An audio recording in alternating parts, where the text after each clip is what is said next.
Me dicen si ya pueden ver la presentación. Sí, la vemos, doctora, adelante. Sí, muy bien.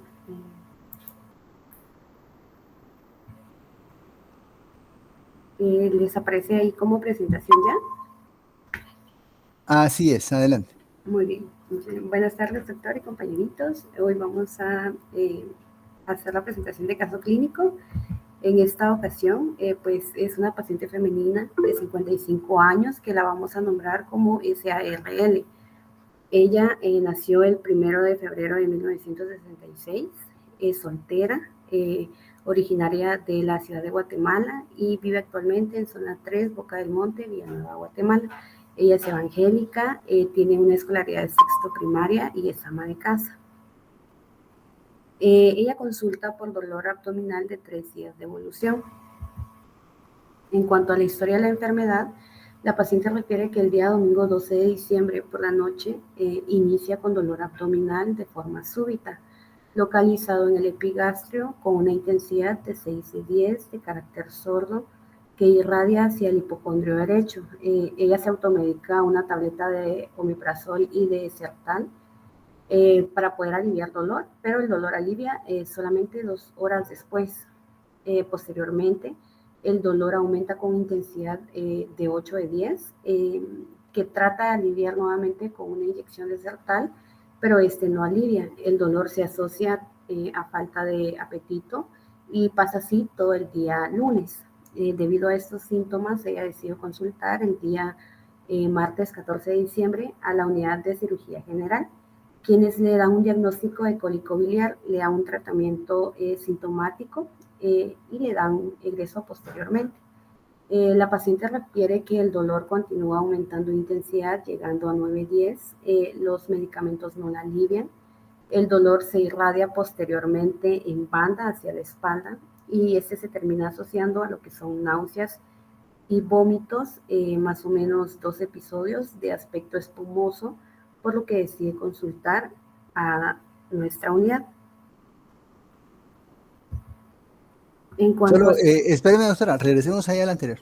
Bueno, Bueno, mire, la verdad es que creo que es muy adecuado que haya presentado este caso porque los casos que hemos discutido hasta ahora no tenían, digamos, tan clara esta sintomatología de dolor abdominal. El dolor abdominal como cuadro sindromático es muy importante que tengamos claro los datos que nos deben llamar más la atención o que nos deben preocupar, o sea, los signos de alarma, llamémosle así, ante el cuadro agudo, digamos. El dolor abdominal crónico se aborda y se trata diferente. Las causas tienden a ser distintas también, pero el dolor agudo, tal vez una de las primeras disyuntivas que tenemos que resolver es si el paciente amerita un manejo quirúrgico, es decir, si tiene que operarse, o si amerita un manejo médico. En el Hospital Roosevelt, y eso generalmente es así en todos lados, en el Roosevelt ha habido bastante controversia a través de los años sobre quién debe ser el que debe evaluar a esos pacientes primero. Hace algunos años, unos 8 años tal vez, se llegó al acuerdo, después de muchas discusiones y un montón de problemas con el manejo de algunos casos clínicos que se complicaron, se llegó al acuerdo de que la primera intervención que iba a tener un paciente que llegara con dolor abdominal agudo iba a ser a cargo del departamento de cirugía, y una vez ellos descartaran que el problema tuviera un origen quirúrgico, entonces pues ya pasaba a ser tratado o abordado por medicina interna. Ahora, aquí lo que me llama la atención es que el paciente o la paciente consulta con dolor, llega a cirugía, le diagnostican un problema que es quirúrgico, o sea, le dicen que tiene un cólico biliar. ¿Qué entendemos por eso? Bueno, pues puede tener colelitiasis, coleocolitiasis, qué sé yo, un problema de vías biliares, y le dan egreso con un manejo sintomático. O sea, hasta ahí bien. Ahora, regresa la paciente, ¿por qué? Porque persiste el dolor y además empieza ya a tener otros datos de alarma. ¿Qué datos de alarma tenemos que vigilar siempre con dolor abdominal?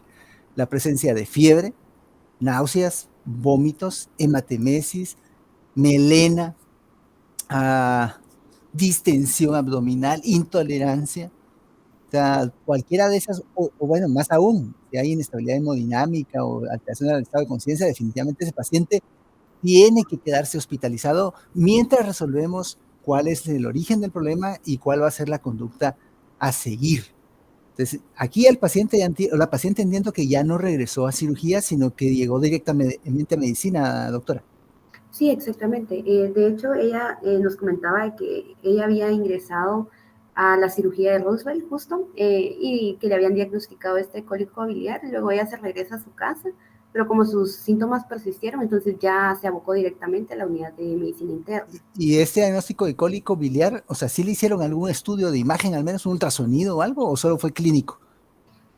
La verdad es que sí tenía un ultrasonido. ¿Y el ultrasonido, digamos, lo tenían cuando regresó a la emergencia o no? La verdad es que yo ya no vi el ultrasonido cuando estaba ahí, pero sí ya se le habían hecho estudios a la paciente, por lo Pero que sí está el reporte de ese ultrasonido, ¿no? nosotros encontramos uno, pero fue uno que se le hizo en medicina interna Después. posteriormente, ajá. Vamos a dejar que usted lo presente cuando lo tenga ahí listo. Entonces, miren, pues para cerrar el comentario, primero, al final de cuentas, realmente yo o sea, no creo que importe o interese demasiado quién aborda al paciente primero. Por ejemplo, en el hospital privado donde yo suelo tratar a mis pacientes, es medicina interna el que ve todos estos pacientes. O si es un niño, los ve el pediatra. Entonces, el pediatra o el internista dan el manejo inicial, establecen el diagnóstico y hacen las consultas pertinentes. A menos que el paciente ya vaya directamente referido por su médico cirujano, porque ya tiene el diagnóstico y la va a operar o lo va a operar. Entonces, no sé si al final tengamos que tener ese grado de discusión sobre quién lo maneja primero o no, sino tenemos que tener claro, seamos cirujanos, ginecobstetras y ortopedistas, lo que fuéramos, tenemos que tener claro cómo abordarlos. Entonces, la primera gran pregunta que hay que responderse, y eso así quisiera yo que pensaran, cuando tienen un cuadro de paciente de dolor abdominal agudo, es si el paciente requiere o no manejo quirúrgico, manejo de urgencia. Y para resolver eso, pues vamos a seguir platicando conforme vaya evolucionando el caso. Sigamos, doctora, por favor. Muy bien. Bueno, entonces en cuanto a sus antecedentes familiares, tenemos que su madre fue diagnosticada con derrame cerebral, cirrosis hepática y una diabetes mellitus. En cuanto a sus antecedentes médicos, ella es diagnosticada con hipotiroidismo hace un año en eventos católicos, dándole un tratamiento de levotiroxina. También es diagnosticada con hipertensión arterial en ese mismo centro, pero aquí no recuerda qué tratamiento es el que ella lleva. Y hace 3 años ella es diagnosticada con un reumatismo en una clínica privada, tratado con ibuprofeno de 800 miligramos por dolor. Ella refiere que necesitaba un tratamiento más amplio, pero por falta de recursos económicos, solo se quedó tomando el ibuprofeno cada vez que le dolía. En cuanto a sus demás antecedentes, pues podemos tomar en cuenta que ella consumió alcohol aproximadamente 8 años, tomándose 1 o 2 cervezas cada 15 días y que lo dejó después de los 55 años. En su examen físico, ella tiene, en su examen físico de ingreso, su presión arterial se encontraba en 110/80, tomado en el brazo derecho, una frecuencia cardíaca de 65 latidos por minuto, de pulso de 68 pulsaciones por minuto, respiración de 18 respiraciones por minuto y una saturación del 96%. Temperatura del 36.1 tomada con termómetro digital en la región frontal y un peso de 70 kilogramos con una talla de 1.51 metros y un índice de masa corporal de 30.7. La paciente se encontraba lúcida, orientada en tiempo y espacio, con regular condición general, agudamente enferma, con piel turgente, hidratada, normotérmica y no hay diaforesis. Sus pupilas se encontraban isocóricas, fotorreactivas y escleras ictéricas. En su abdomen, el abdomen se encontraba blando, depresible, con abundante panículo adiposo, ruidos gastrointestinales de intensidad normal, con dolor a la palpación en el hipocondrio derecho, el epigastrio y el mesogastro, que también había dolor a la palpación en el flanco derecho y toda la región lumbar. Entonces, aquí hacemos un listado de problemas en donde mencionamos que el problema número 1 en este caso sería el dolor abdominal, en este caso no quirúrgico porque ya fue evaluada por cirugía y ellos no creyeron que ameritara cirugía, ¿verdad? Entonces se sospecha una pancreatitis aguda leve. Su problema 2 sería un hipotiroidismo por antecedente, la hipertensión arterial por antecedente, el reumatismo por antecedente y la obesidad. Espera, solo voy a comentar aquí. Muy bien. Mire, fíjese que ahorita va a ser comentario y después quiero que esté listo el doctor Alvis Guzmán porque le voy a preguntar algo relacionado con esto. Que cirugía en el Roosevelt o en cualquier hospital, que cirugía haya dicho que no era o que no meritaba manejo quirúrgico, no nos debería digamos, de evitar a nosotros, independientemente de la especialidad que tengamos, que al final sí requiera manejo quirúrgico. O sea, solo porque cirugía dijo que no había que operarlo, no quiere decir que no tenga una causa de dolor abdominal que requiera cirugía. O sea, dejo eso como claro para que no pensemos que si de cirugía lo dijo es palabra mayor y es ley escrita en piedra. O sea, no es así. Sí tiene razón en el sentido de que, bueno, ya la evaluó cirugía, son los expertos pues, en abordaje intervencionista en este caso, y pues su opinión es que no amerita ahorita un manejo quirúrgico, ahorita. Puede ser que después lo requiera, o sea, no sé, vamos a ir viendo. Dentro de las causas de dolor abdominal, quirúrgico o no quirúrgico, y así vamos a ir ordenando nuestro pensamiento, pues las causas pueden ser parecidas o ser distintas. Y en este caso, la primera alternativa diagnóstica que usted nos está mencionando tiene que ver con el páncreas. O sea, estaban sugiriendo que la paciente puede tener una pancreatitis aguda, que es una causa de dolor abdominal no quirúrgico, pero la descripción del cuadro clínico y la evolución de la paciente, no sé, o sea, quisiera escuchar la opinión del doctor Alvis Guzmán en ese punto en particular. O sea, ¿qué opina usted, doctor Alvis, de esta posibilidad diagnóstica? ¿Está de acuerdo? ¿No está de acuerdo? ¿Por qué sí o por qué no? ¿Qué hacemos?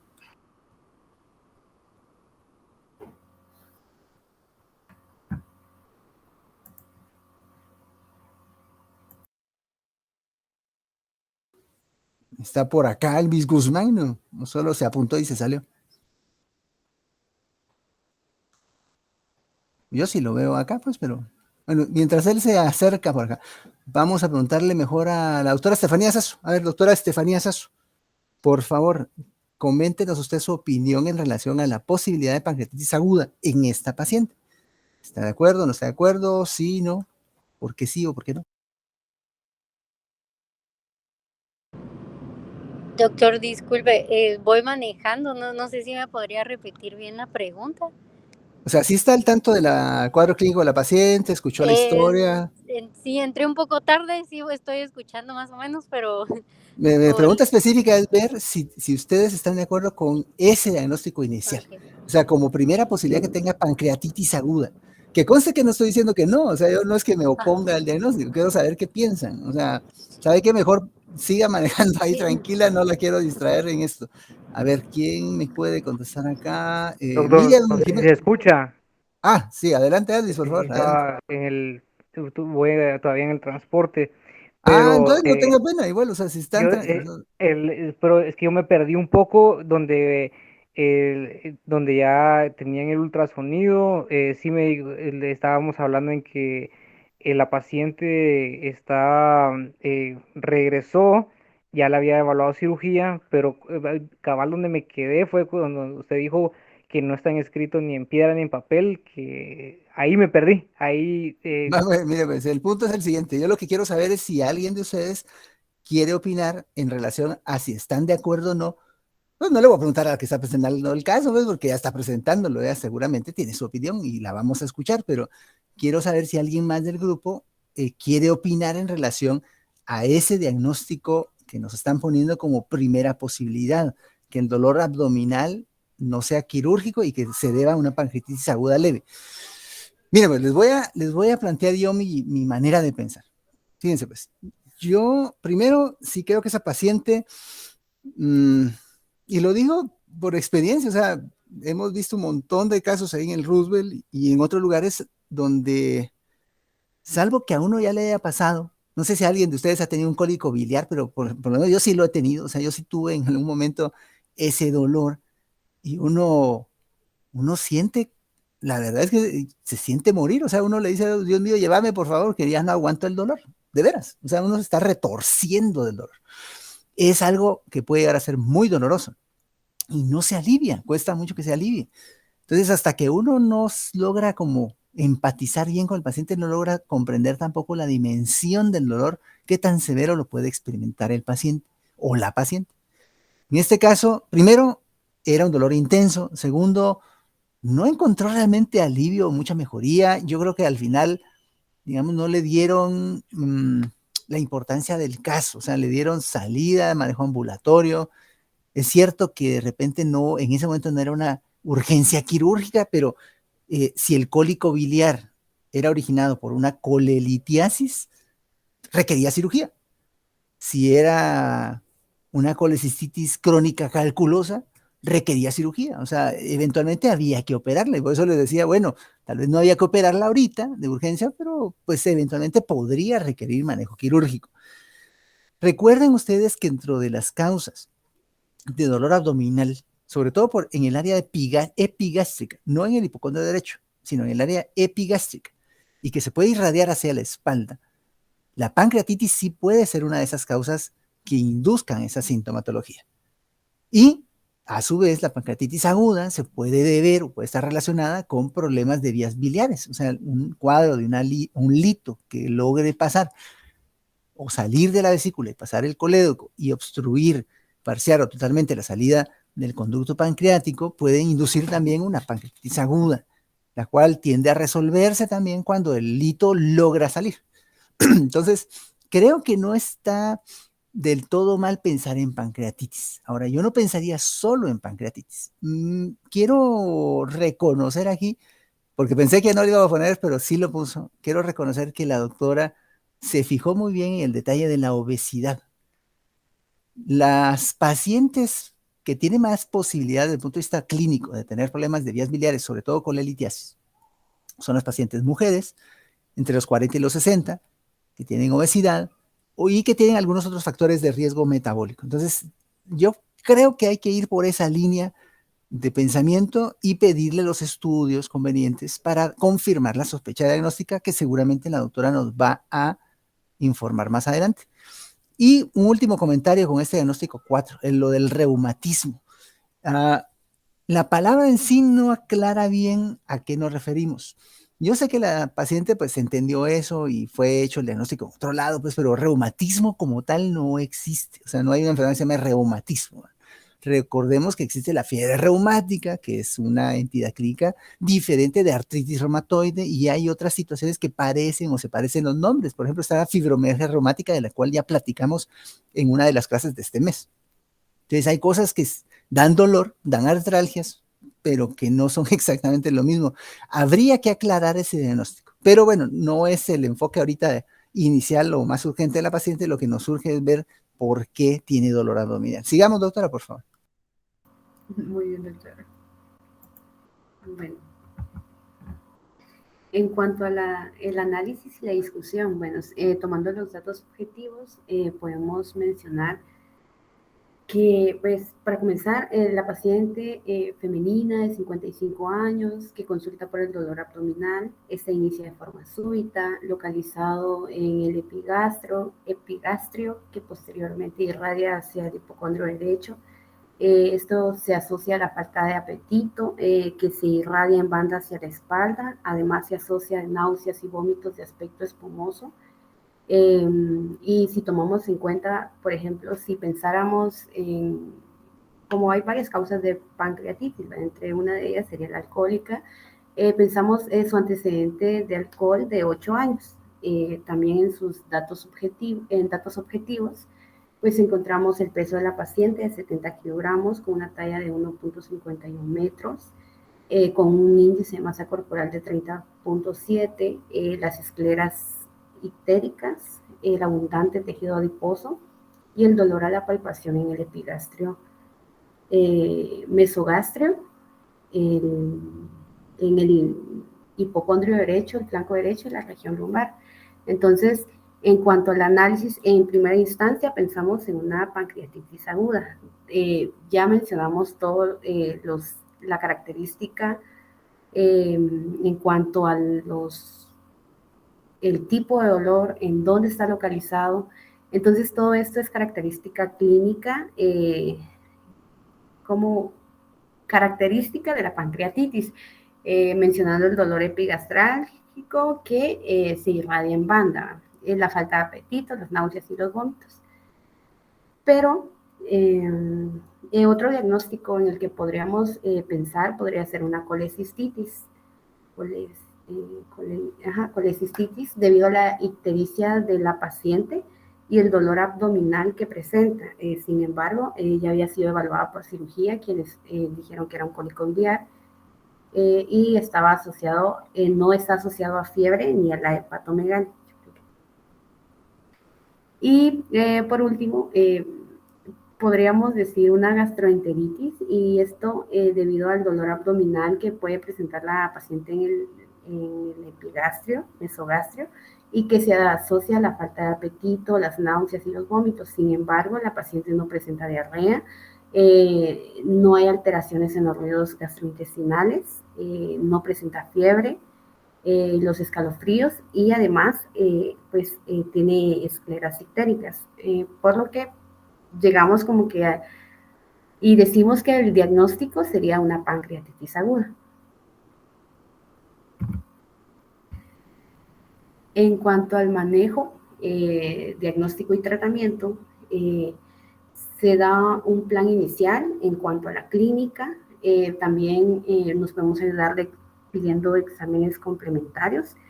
En este caso se le pidieron laboratorios a la paciente en el que ella tenía 4.26 de glóbulos blancos, en el que tenía el 90.2% de neutrófilos, 8.2% de linfocitos, 13.3 de hemoglobina y 38.9 de hematocrito y 179.000 plaquetas. En cuanto a su química, tenía 262 de glucosa, 1.11 de creatinina, 11.1 de BUN, 134 de sodio, 3.8 de potasio, y también se le pidieron lo que es la bilirrubina total, que estaba en 3.82, estos estaban aumentados, la bilirrubina directa en 3.38, la bilirrubina indirecta en 0.44, así como también se le pidieron la transaminasa oxalacéptica, que estaba en 151.40, la transaminasa pirúvica, que se encontraba en 274.40, la gamma-glutamil transferasa en 449, la lipasa, que se encontraba en 1394.6, y la amilasa en 1220. La fosfatasa alcalina se encontraba en 138. Entonces, en los laboratorios, como sabemos, el indicador para poder hacer diagnóstico de una pancreatitis es la lipasa, y como vemos su valor está demasiado aumentado, pero también podríamos ayudarnos de un diagnóstico por imagen, que se puede hacer una TAC. Sin embargo, a la paciente se le realizó un ultrasonido en el cual da una impresión clínica donde indicaban una esteatosis hepática leve, una colelitiasis y un hidrops vesicular.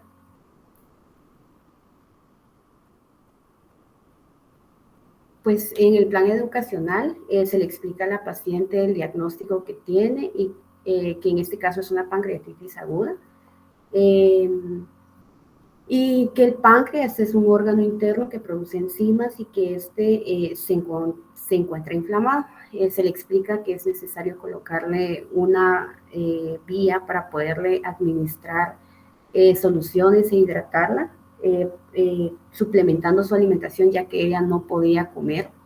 Y ella nos comentaba de que ella no había comido nada desde el día lunes, que había comido un poquito de sopa y de ahí ya no pudo comer nada más.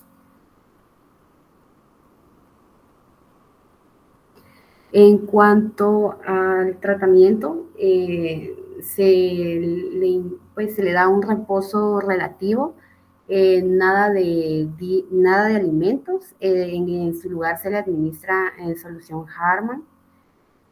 Y en medicamentos se le deja el enalapril, la levotiroxina, el Sertal, la metroclopramida, el acetaminofén, la insulina según esquema y un omeprazol. En cuanto a su evolución, todo eso sucedió el 15, ¿verdad? El 16 se vuelven a realizar laboratorios control para valorar la química sanguínea de la paciente, en donde se encuentra la amilasa y la lipasa elevados, la 12.000 de lipasa y más o menos 900 de amilasa. El dolor persiste, por lo que continúa con hidratación, con fluoroterapia de solución de Harman. El día 17 la paciente empieza a mejorar su sintomatología, el dolor empieza a aliviar, se realizan laboratorios control, pero doctor, fíjese que no tengo esos laboratorios control que se le realizaron ese día. Sin embargo, en ese día se empieza a valorar lo que es una dieta blanda. Y el día 18, la paciente ya se le indujo la dieta blanda. Ella comenta que sí le cayó bien, que no tuvo dolor. Y como comentaba, ¿verdad? Que al final la pancreatitis, la causa de la pancreatitis era obstructiva. Entonces también se le solicitó lo que era una consulta a la unidad de cirugía por el problema de la colelitiasis que presentaba, pidiendo ser evaluada y para ver si se podía someter a una cirugía o si en este caso creían que sí fuera ya necesario la cirugía para poder resolver mejor el problema de la pancreatitis, aunque ya había sido controlado. Después de eso, pues nosotros salimos digamos, ya salimos del hospital, entonces ya le perdí el seguimiento a la paciente, solo estaba revisando en la página donde sus últimos laboratorios se los hicieron el 21 de diciembre, pero la página nunca me cargó para ver laboratorios, entonces ya no supe qué pasó ahí, pero ya el plan ya era la dieta normal. De acuerdo. ¿Tiene alguna información adicional que nos quiera compartir? Pues ¿O ahí estamos? sí, ahí estaría. Y luego serían las conclusiones. A ver, adelante. Muy bien, entonces sería en primera instancia reconocer tanto los signos y síntomas clínicos de la pancreatitis. La verdad es que a mí me pareció un caso muy interesante porque, como usted decía, la clínica de la paciente desde un inicio estaba bien marcada. Entonces, es importante que nosotros podamos reconocer esa clínica para poder abordar correctamente al paciente. También se debe recordar que la lipasa es un indicador que nos ayuda para el diagnóstico de la pancreatitis y, como vimos en este caso, estaba bastante elevado. Y por último, pues el manejo siempre es individualizado y se debe valorar siempre la gravedad del paciente para poder darle un tratamiento adecuado. Esa es la bibliografía. Y en cuanto a la revisión bibliográfica, pues la pancreatitis aguda es una de las principales causas del dolor abdominal agudo. Estas puede ser secundario a la activación inadecuada de enzimas pancreáticas que causan una inflamación local y sistémica. Como ya dijimos, es un proceso inflamatorio súbito del páncreas que puede ser causado en primer lugar por una litiasis biliar en el 50% de los casos, pero también puede ser causado por alcoholismo en un 30%. Otras causas pueden ser idiopáticas, por fármacos, ya sea por hiperlipidemia, hipercalcemia o traumatismos.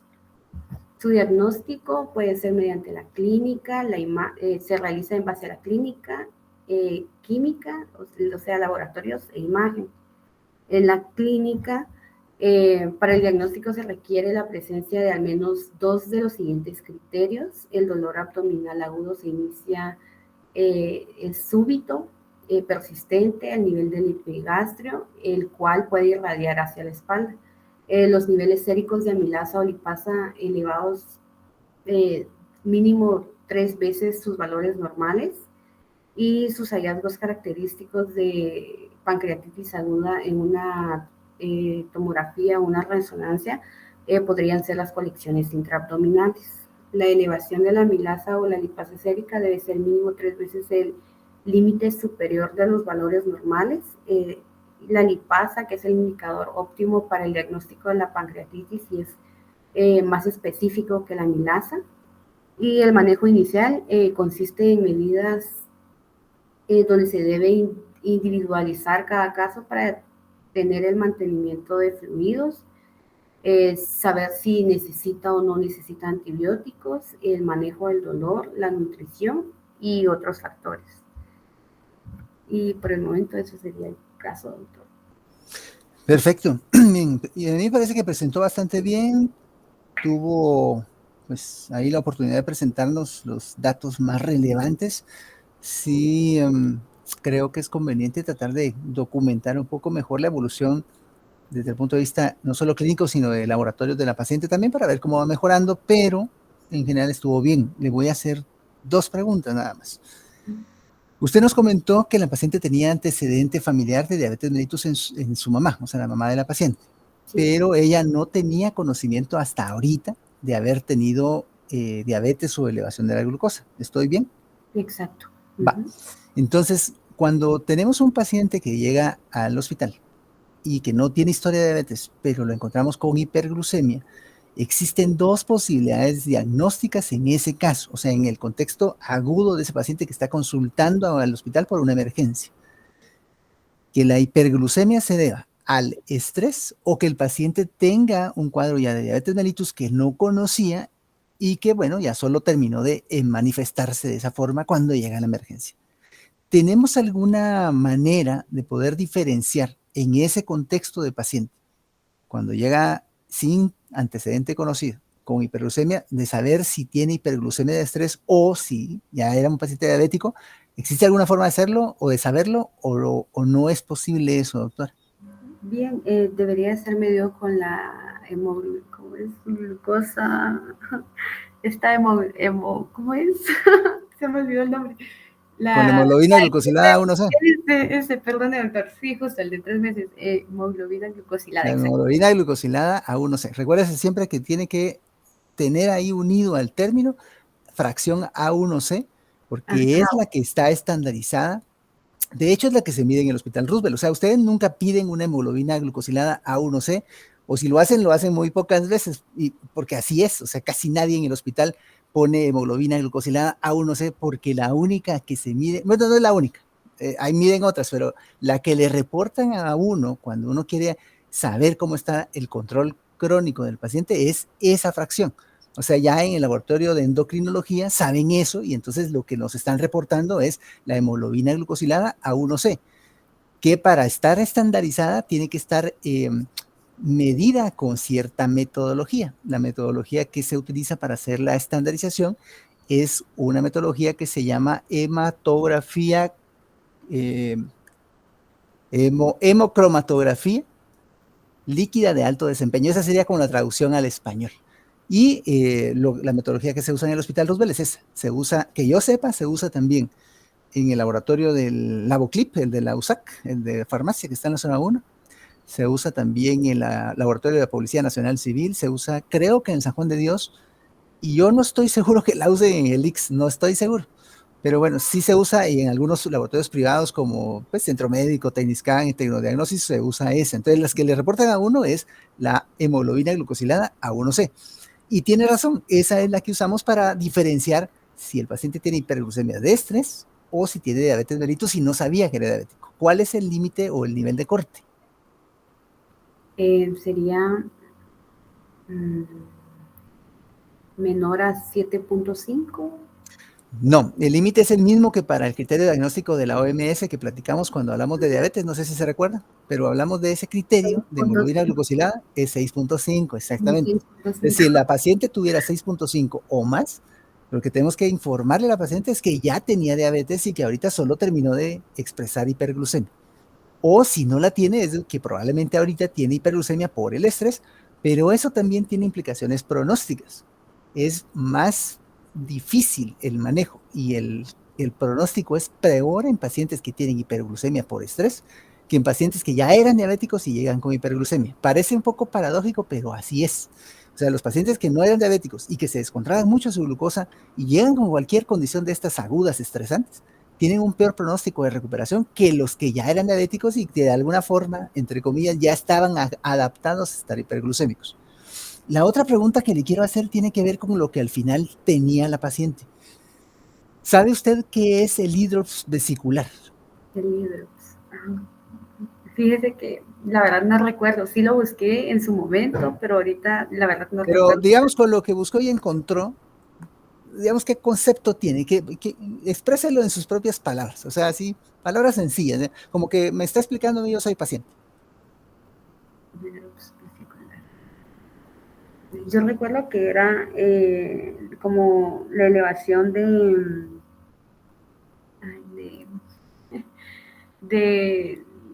como de las grasas, como los triglicéridos,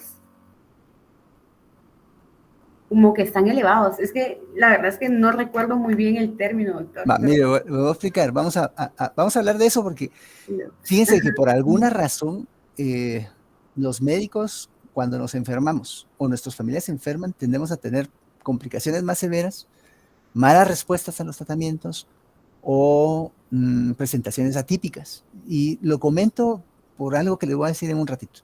El hidros vesicular es simplemente lo que de otra forma se ha llamado hidrocolecisto o acumulación de líquido en el conducto cístico, o sea, en el conducto colédoco. ¿Qué es lo que pasa? Un paciente tiene o una paciente tiene una obstrucción de la vía biliar y esa obstrucción de la vía biliar obviamente genera inflamación en toda la parte anterior a la obstrucción del conducto y empieza a secretar una especie de sustancia mucoide, líquida, que se va acumulando.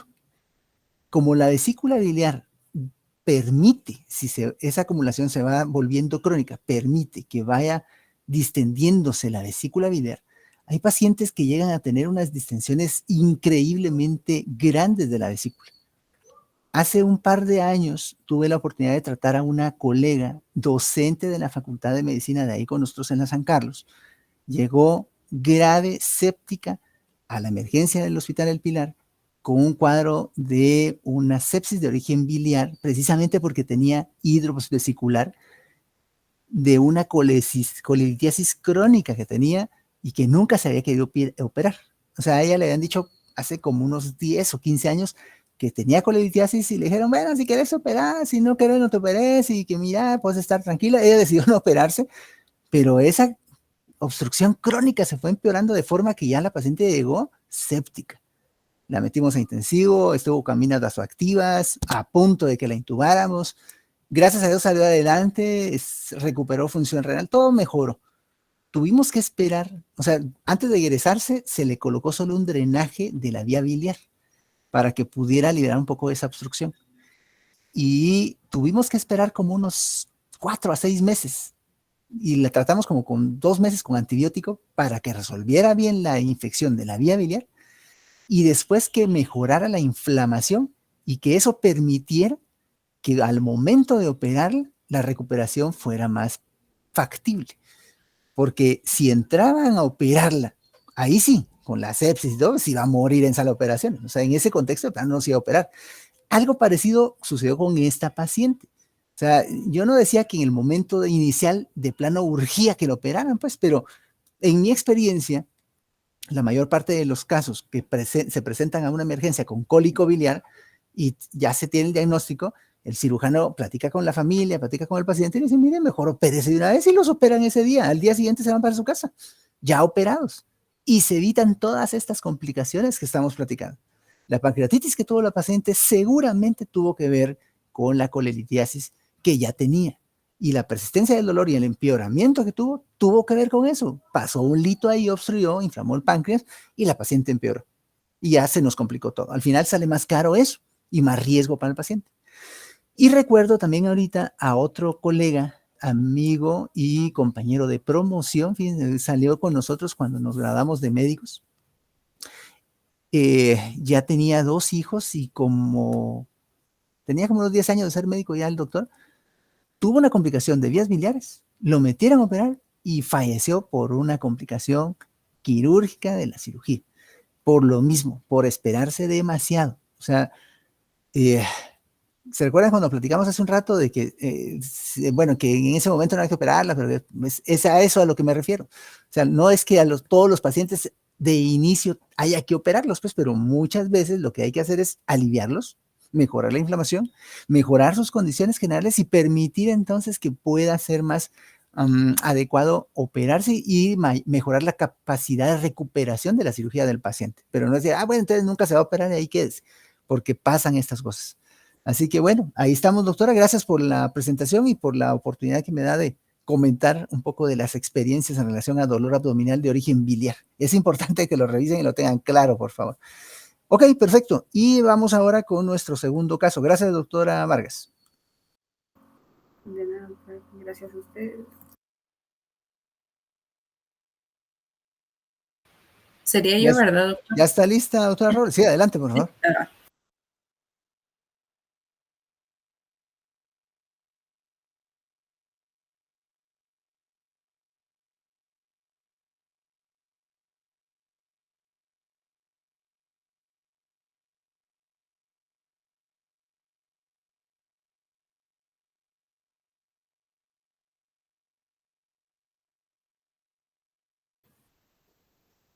Cuando usted quiera, doctora, estamos listos. Gracias, doctor. ¿Sí se mira mi pantalla? Se ve la pantalla. Sí, Bueno, buenas tardes a todos. El día de hoy yo voy a presentar mi caso clínico, que fue estando en el servicio de medicina A del Hospital Roosevelt. El caso es sobre un paciente cuyo nombre tiene las iniciales OPG. Es un paciente de sexo masculino de 66 años de edad, estado civil casado. Su ocupación es electromecánico industrial. Su escolaridad fue sexto primaria. Es procedente y residente de la ciudad de Guatemala y es alfabeta. Su motivo de consulta fue una ictericia Solo que no avanzan las diapositivas, doctor. Seguimos viendo la primera. Ahí sí avanzó. Ay, voy, doctor, espérenme. Voy a dejar de presentar mejor.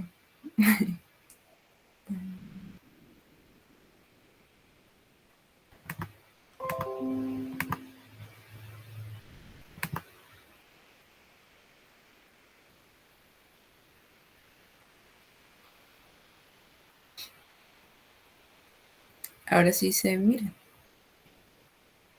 Ahí sí vemos la de datos generales.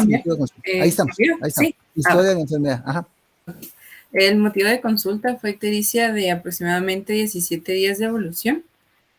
En la historia de la enfermedad actual, pues el paciente refiere que hace 17 días inicia con malestar generalizado, que se caracteriza por astenia y adinamia, asociada a una sensación de llenura. Además, lo acompaña pérdida de peso involuntaria de más o menos 20 libras en este lapso de 17 días. Indica que presenta escleras ictéricas y por lo mismo decide consultar a un médico particular que le indica un tratamiento para el hígado cuyo nombre no recordaba, el cual cumple, y al no mostrar mejoría decide consultar al Hospital Roosevelt, ¿verdad? El día del ingreso. En los antecedentes personales patológicos, pues no refiere ninguno. Hábitos y manías, pues tiene una micción de 3 veces al día, defecación de 2 veces al día, 8 horas de sueño al día. Pues es un paciente que ingirió alcohol por 10 años aproximadamente y tabaco por 2 años, 2 cigarros al día. Sin embargo, ya no practicaba este hábito, y pues psiquiátricos tampoco refería. De antecedentes familiares patológicos tampoco refirieron al paciente, de igual modo no patológicos, ¿verdad? En el perfil social, el paciente vive en una casa alquilada con techo de terraza, piso de cerámica, con 2 personas como habitantes, él y su esposa. Sí contaba con los servicios básicos y no refería a tenencia de animales. En el examen físico, pues yo coloqué acá en realidad los que sí dieron positivo, ¿verdad?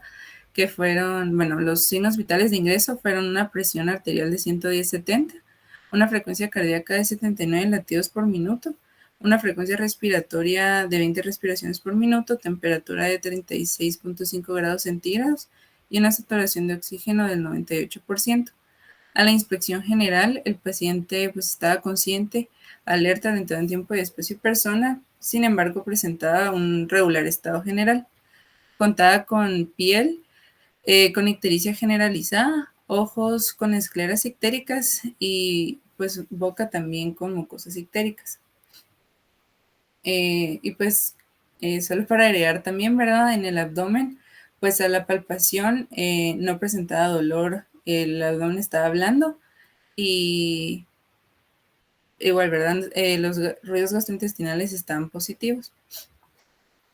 Pues aquí coloqué los laboratorios de ingreso y pues los últimos que se le hicieron. Entonces, pues para resaltar, ¿verdad? Un poco el cuadro clínico, el paciente encontraba en la hematología con una hemoglobina de 11.7 en el ingreso, hematocrito de 33.50, unas plaquetas de 525, volumen corpuscular medio de 94.90, al igual que los neutrófilos de 71.20, linfocitos de 12.90, monocitos de 12.50, eosinófilos de 1.10 y basófilos en 1. Pues asociado a, o bueno, las como alteraciones que yo encontré, ¿verdad? Fueron los neutrófilos que están un poco elevados, pudiendo ser tal vez por una infección bacteriana. Igual los linfocitos estaban bajos, los monocitos elevados. La hemoglobina estaba pues un poco baja en 11.70. Y pues lo asocié, ¿verdad? A un volumen corpuscular medio de 94.90, que está elevado, que sería una anemia macrocítica. De igual modo, en los laboratorios control que se realizaron el 16 de diciembre, tenían unos glóbulos blancos de 9.61, neutrófilos de 73.6, linfocitos de 12.3, monocitos en 10, eosinófilos en 1.20, basófilos en 0.80, la hemoglobina seguía baja en 10.80, incluso más baja, el hematocrito en 30.90, las plaquetas en 452, el volumen corpuscular medio de 95.40 y, perdón, igual hemoglobina corpuscular media de 35. Pues, y con respecto a esto, ¿verdad? Se podía ver que en realidad la hemoglobina todavía no había alcanzado su nivel ideal, ¿verdad? Incluso había disminuido, pues persistiendo esta anemia, ¿verdad?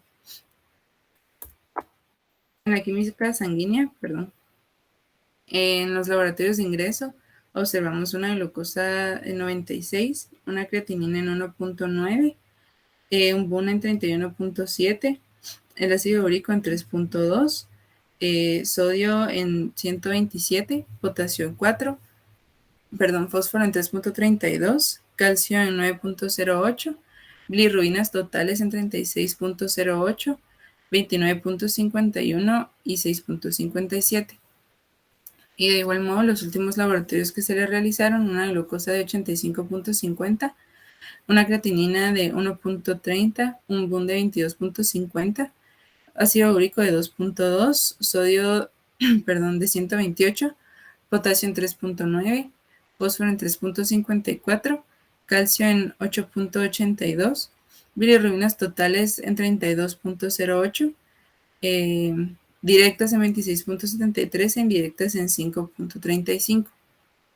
Pues acá también cabría resaltar que el paciente ingresó en base a la creatinina, ¿verdad? Con una pues, falla renal tal vez leve, pero aguda.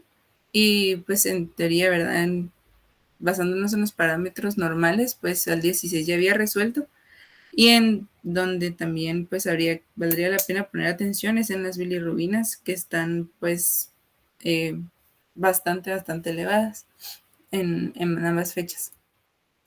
Entonces, como impresiones clínicas de ingreso, tenemos un síndrome ictérico estudio, pudiendo ser obstructivo, sugiriendo una colecolitiasis o una colecistitis calculosa. Podría ser también un proceso neoplásico, sugiriendo un colangiocarcinoma o un carcinoma hepatocelular, o de origen infeccioso, en que pudiese ser viral. El otro problema, me confundí numerando, perdón, pero el otro problema sería etilismo por antecedente y el trastorno hidroelectrolítico. Espérame, doctora. Perdón. Regresa. Sí. ¿Y la falla renal que nos dijo? Sí, perdón. Faltó, ¿eh? Tienes razón. Yo dejé que platicara porque la verdad es que el caso, obviamente, no es exactamente igual al que ya se discutió, pero pues casi siempre cuando hay casos así de interesantes, pues de alguna forma, pues el destino decide unirlos y que se presenten casos muy parecidos unos con otros. De hecho, ya habíamos platicado algo en relación a ictericia y manifestaciones clínicas de ictericia en alguna sesión anterior, y platicábamos en aquel entonces que los pacientes que tienen ya más de 2 de bilirrubinas totales empiezan a tener ictericia en escleras, y en la medida que va incrementando el nivel de ictericia total sérica, así va incrementándose la intensidad de la ictericia de los pacientes, afectando ya áreas mucosas, el resto del cuerpo. Obviamente no hay una regla 100% certera, es que si tiene 8 llega hasta el cuello y si tiene 10 entonces ya llega hasta, no sé, la mitad del tórax. No, o sea, las manifestaciones pueden variar, pero por lo general, si ya tiene ictericia en escleras, el paciente tiene por lo menos 2 o más de bilirrubinas. Algo que sí pasa en relación a la elevación marcada de bilirrubinas, sobre todo directas, es que el paciente, también lo platicamos en aquella ocasión, no en esta, sino en una sesión previa. Platicamos de que cuando la ictericia, cuando las bilirrubinas suben mucho, una manifestación muy frecuente es que los pacientes se quejan de prurito, o sea, tienen un prurito intenso, difícil de controlar, y que se pueden beneficiar de la administración de resinas de absorción de sales biliares, como colestiramina, por ejemplo, para reducir la recirculación de las bilirrubinas, que de esa forma reduzca también, pues no solo las bilirrubinas y la ictericia, sino la sintomatología de prurito de los pacientes. Eso sí sucede cuando los pacientes empiezan a tener más de 10, por lo general, de bilirrubinas totales. El patrón de ictericia que este paciente manifiesta es un patrón obstructivo. Cuando ustedes les pregunten, mire, ¿qué patrón tiene de ictericia el paciente o qué patrón de elevación de bilirrubinas tiene su paciente? Si ven que el predominio de elevación de las bilirrubinas es más a base de bilirrubina directa, entonces ustedes le dicen, pero es un patrón obstructivo. Y si es una elevación más de la indirecta, ustedes lo que tienen que decir es un patrón no obstructivo, o no es un patrón obstructivo, sino es más, pareciera ser más por hemólisis, esa elevación de bilirrubinas. De hecho, fíjese que antes de que pasáramos a la diapositiva donde presentó las bilirrubinas, me pasó por la mente la idea de que podría tener hemólisis, pero lo que no iba mucho con eso es que el volumen corpuscular medio estaba muy normal, o sea, no estaba tan alto como para hacer que tuviera una hemólisis tan severa. Y lo que me hizo pensar en eso fue que iba reduciéndose la hemoglobina de la paciente. Entonces, al final no parece tener hemólisis el paciente o el cuadro clínico que está presentando, pero sí es importante que tengamos en cuenta qué diferentes manifestaciones puede tener. Uno de los puntos más importantes en la historia que usted nos presenta es el tema de la pérdida de peso. Eso es muy, muy importante en relación al diagnóstico final que vamos a tener. Sigamos, doctora, por favor. Muy bien, doctor. Bueno, en el análisis, pues el problema principal, ¿verdad? Sería el síndrome ictérico estudio. Los datos subjetivos pues son el malestar generalizado con astenia y adinamia asociados a la sensación de llenura. Además, los datos objetivos serían la ictericia generalizada en piel, en escleras y en mucosas ictéricas. Entonces, el diagnóstico como diferencial principal al que se le estaba apuntando era la colitiasis. Pues los datos que argumentan este análisis serían la ictericia en piel, escleras y mucosas del paciente, que pudieran ser una consecuencia de una impactación del cálculo, ¿verdad? Que sería en este caso un proceso obstructivo.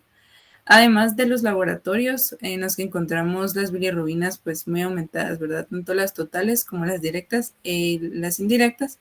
Además que en estos diagnósticos pues también encontramos la fosfatasa alcalina elevada, que anteriormente no la coloqué, pero pues era de 1329. Solo interrumpo aquí porque es bien importante ese dato. O sea, también dentro de las otras pruebas de funcionamiento hepático que podemos tener, uno de los datos más relevantes en relación a la posibilidad de que el proceso se trate de un cuadro obstructivo de vía biliar, precisamente es la elevación de la fosfatasa alcalina. Entonces, cuando alguien les diga o ustedes piensen en pruebas de función hepática, no pensemos solo en bilirrubinas y transaminasas, tenemos que incluir ahí gamma-glutamiltransferasa, fosfatasa alcalina como mínimo y de repente más, o sea, porque por ejemplo, la albúmina sérica puede ser parte de las pruebas de función hepática porque recordemos que se produce en el hígado. Y si la albúmina está alterada, pues refleja una mala función de síntesis, lo mismo que los tiempos de coagulación. Cuando pensamos en tiempos de coagulación, tiempo de protrombina, parcial de tromboplastina, lo que pensamos es, bueno, a este paciente de repente le ponemos catéter o está sangrando mucho, midámosle los tiempos, pero realmente también nos puede servir como una forma de saber si el hígado está bien en su función de síntesis. Aquí estamos viendo la parte de congestión, obstrucción de vía biliar, y es bien importante este dato que la doctora menciona de fosfatasa alcalina. Sigamos, doctora. Ok. Bueno, el segundo diagnóstico, digamos, menos probable también podría ser la colecistitis calculosa, porque pues también en casos, ¿verdad?, en que ya esté como más avanzada o haya una mayor obstrucción por los mismos litos, pues también podemos encontrar este mismo cuadro clínico e incluso también los laboratorios, ¿verdad? Sin embargo, hay un rasgo como muy característico de este síndrome que es el signo de Murphy, ¿verdad? Que no se observa en el paciente y tampoco pues encontramos cólico biliar, ni que sea como agudo ni que persista, ¿verdad? Y el tercero sería un colangiocarcinoma, que pues realmente como en este diagnóstico también encontramos este cuadro clínico. Sin embargo, cuando digamos en los primeros estadios no se observa como muy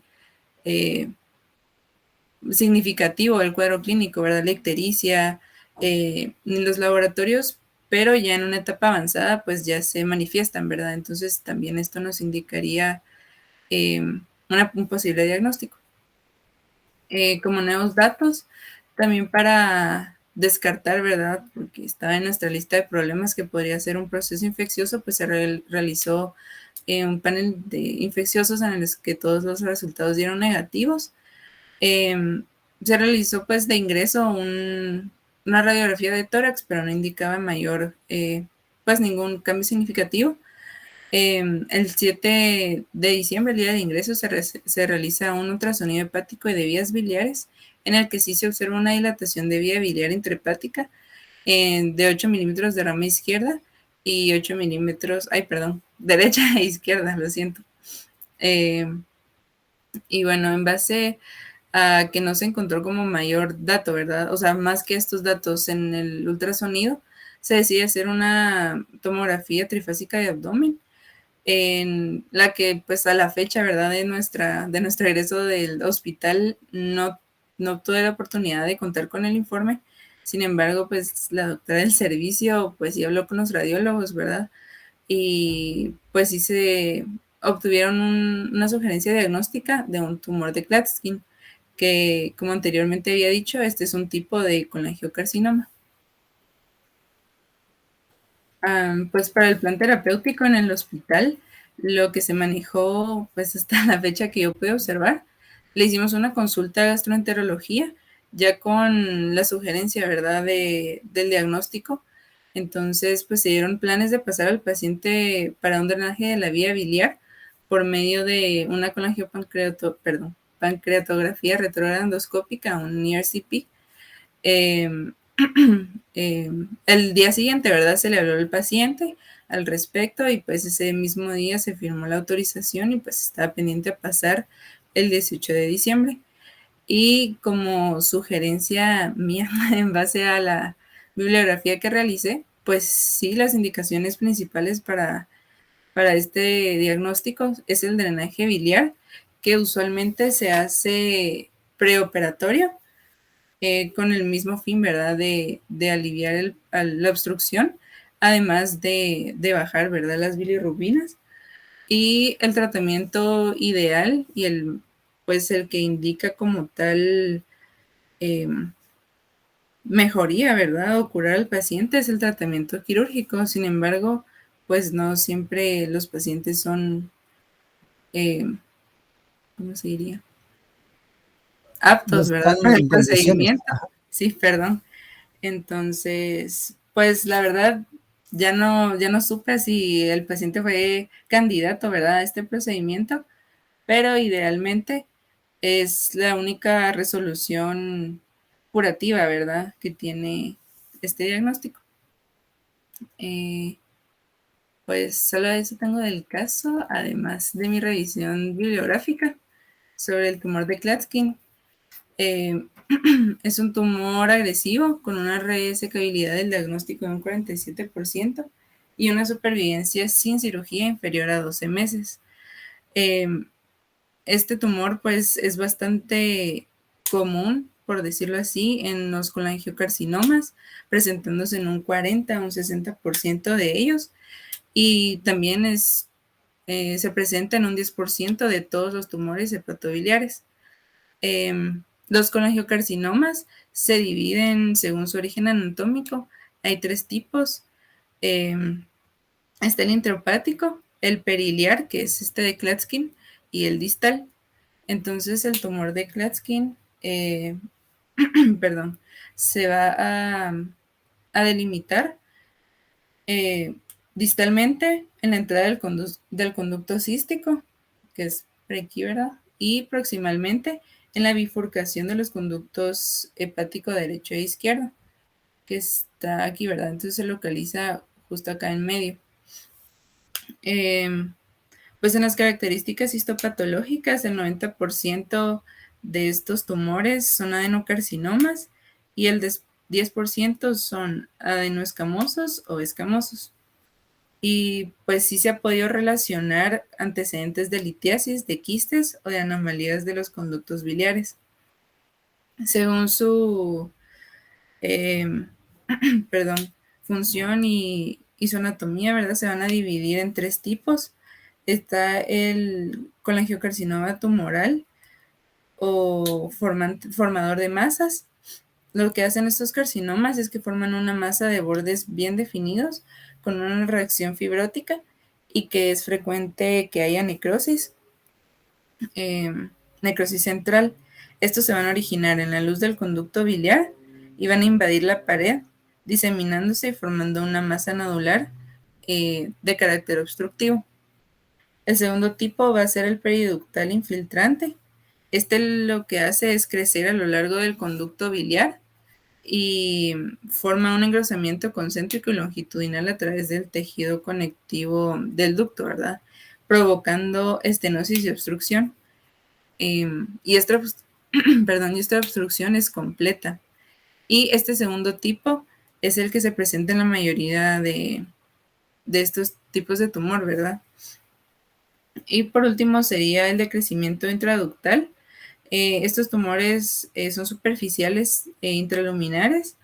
En la vía biliar van a producir mucina y pues ocasionan una obstrucción parcial y dilatación de los conductos. Estos son menos malignos y son pequeños, sin embargo, pues se pueden diseminar formando pues muchos tumorcitos, ¿verdad? Estos de crecimiento intraductal son los que tienen mejor pronóstico y menor afectación vascular y ganglionar. Pues un cuadro clínico bastante característico. de este diagnóstico va a ser dolor en el hipocondrio derecho. Sin embargo, el paciente no lo presentaba, ¿verdad? Que era una de las causas por las cuales estaba como un poquito difícil el diagnóstico. También va a ser la pérdida de peso, la anorexia, el plurito, acolia, coluria e ictericia. Para los diagnósticos, pues lo ideal también sería realizar una ecografía, nos puede ayudar a la evaluación de la permeabilidad de la arteria y de la vena portal. Se puede realizar también una tomografía. Esto es para diagnosticar un tumor primario y para también poder evaluar cuánto se ha extendido en la vía biliar, y es un 80% sensible. Además, es el como diagnóstico o medio de diagnóstico de elección para valorar prequirúrgicamente al paciente y así saber cómo se encuentra en su anatomía vascular. Es 93% sensible para las arterias, para la arteria, perdón, y 87% portal. Luego también tenemos la resonancia magnética y la colangioresonancia magnética. Estas se utilizan para detectar un tumor primario y la extensión biliar de igual modo, y tienen una sensibilidad del 86 al 100%, y como el beneficio de este método diagnóstico es que no es invasiva. Además tenemos la colangiografía directa o el ERCP, que es la colangiopancreatografía retrógrada endoscópica, y también la colangiografía transparietopática. Esta nos va a informar sobre el nivel que tiene la obstrucción biliar. Además que durante este proceso pues podemos tomar muestras para citología, y como les había comentado anteriormente, pues es ideal para realizar un drenaje biliar preoperatorio. Y pues como tratamiento de elección, ¿verdad? Va a ser, el drenaje biliar preoperatorio por ERCP o por colangiografía transparetopática. Y el único tratamiento curativo para este diagnóstico va a ser la resección quirúrgica, que es una resección en bloque y de reconstrucción vascular.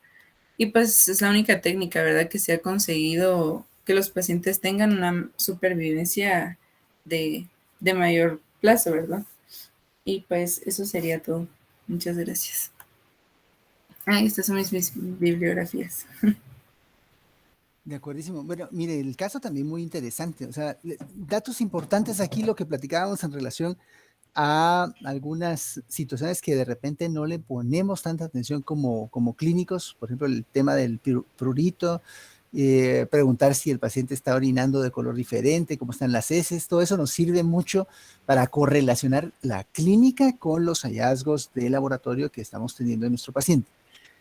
Y efectivamente, aunque no es uno de los tumores o los cánceres más frecuentes, digamos, a nivel general, sí dentro de los tumores de vías biliares tiende a ser bastante frecuente. Entonces sí es importante que lo haya traído pues a discusión y que lo podamos conocer. Le quisiera hacer dos preguntas. Una fácil y una difícil. ¿Cuál quiere primero? La fácil. La fácil es, ¿cómo se maneja clínicamente el prurito por elevación de bilirrubinas, independientemente de la causa? O sea, ¿cómo aliviamos el prurito del paciente que tiene esa manifestación por o debido a la elevación de la bilirrubina?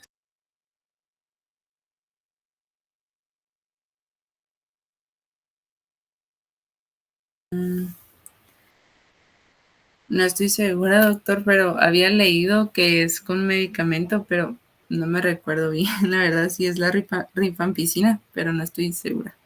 No, la rifampicina o rifampina se utiliza para reducir la flora bacteriana de los pacientes cuando tienen cuadros de encefalopatía amoníacal y uno quiere reducir la producción de amonio. En estos casos, el manejo, digamos, más adecuado es permitirle al paciente reposo. O sea, tiene que estar en reposo, tiene que hidratarse adecuadamente. Hay que administrar, de hecho lo mencionamos hace un rato, resinas de absorción de sales biliares como colestiramina.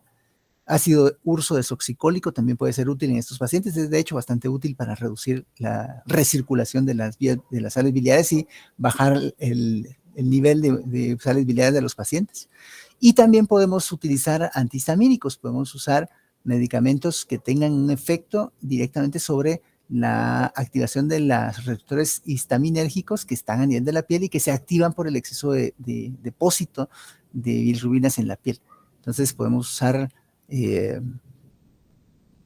cualquier antialérgico, desloratadina, loratadina, podemos usar, de hecho en combinación, porque hay que tratar de bloquear la mayor cantidad de receptores histamínicos y en ese caso nos sirve la asociación de ese tipo de antihistamínicos con ranitidina también. O sea, en ese caso hay que utilizarla combinada. Y también algún medicamento para aliviar la ansiedad de los pacientes. Entonces, ese es como el manejo general de los cuadros de prurito relacionados con elevación de bilirrubinas. Y la pregunta difícil, de repente resulta siendo más fácil, ¿no? ¿Cómo? Vamos a ver aquí. Le voy a poner un caso hipotético. No digo que sea incontestable la pregunta, pero surge de lo que nos presentó. Supongamos que se trata un paciente así, se presenta con ictericia severa, elevación de bilirrubinas hasta 30, es una mujer de 50 años de edad, se queja de mucho prurito y yo le digo, mire, ¿sabe qué, doctora? Mídale anticuerpos antimitocondriales, y los anticuerpos al día siguiente usted me llega a contar, mire, doctor, salieron muy elevados. ¿En qué diagnóstico debemos pensar con un cuadro clínico tan característico? Paciente, mujer, 50 años, ictericia severa, prurito, un cuadro clínico que sugiere cirrosis biliar y con anticuerpos tan altos. ¿Cuál es la entidad clínica que estamos pensando? No sé si podría ser tal vez una complicación de una obstrucción de vía biliar, una colangitis, no sé. No sé. Más o menos por ahí. De hecho, casi se lo dije. Se trata de una paciente que tiene, o debemos pensar que tiene cirrosis biliar primaria. Cuando ustedes tengan pacientes con cirrosis y sea debida a obstrucción parcial o total de las vías biliares, hay dos formas de presentación clínica, la primaria y la secundaria. La primaria tiene que ver con autoinmunidad. O sea, en estos casos, el paciente lo que tiene es elevación de anticuerpos antimitocondriales que están atacando las vías biliares del paciente o la paciente y están obstruyendo la vía biliar e inducen cirrosis. Los anticuerpos es muy característica con ese cuadro clínico, sobre todo en mujeres. Y la cirrosis biliar secundaria, que tiene que ver con una obstrucción, pero debida a litiasis. Cuando la litiasis no se resuelve y se queda ahí crónicamente y la obstrucción es parcial, va induciendo también un exceso de congestión a nivel hepático que puede inducir inflamación y posteriormente cirrosis hepática también. Esa es la cirrosis biliar secundaria, que tiene que ver más con el otro caso que platicamos, con los cuadros de litiasis vesicular. Así que bueno, doctora, le agradezco también por la presentación, interesante el caso también. Y pues yo diría que estamos listos entonces por el día de hoy. Ya nos queda solo la otra semana para presentación de casos. Voy a detener acá la grabación, les quiero dar un mensaje.